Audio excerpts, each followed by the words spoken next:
Tere päevast, superstaarid!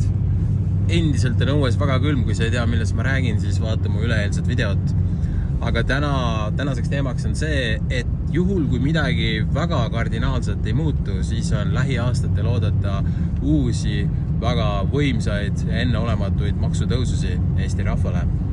Nimelt kaks olulist asja.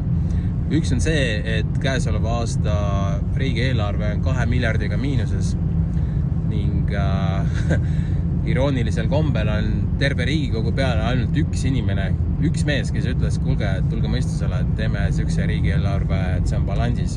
Kedagi teist ei huvita. Järjekordne näide, et kõik erakonnad on oma aja ära elanud, sest see koosnevad sõna otseses mõttes debiilikutest. Aga teine asi, miks lähiaastatel tuleb enneolematu maksutõus, juhul kui mitte midagi ei muutu, on Rail Baltica.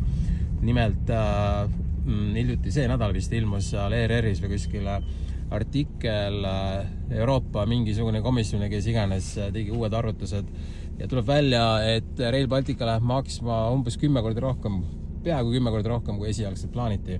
Et nad ütlesid, et hetkel tundub, et kogu summa on 24 miljardit, aga see ei ole veel täielik ja teades igaüks, kes on kunagi midagi ehitanud või loonud või rajanud, et kõik asjad lähevad mitu korda kallimaks. Ja nüüd on neil hinnasilt 24 miljardit ja juba selle kohta öelda, et see ei ole lõplik, seega siit igaüks juba omad järeldused teha. Ainus viis, et see asi üldse saab valmis, on, kui tuleb enneolematu maksutõus. Ja nüüd me oleme olukorras, kus 7 inimest, 10-st 7 inimest elavad Eestis peos suhu.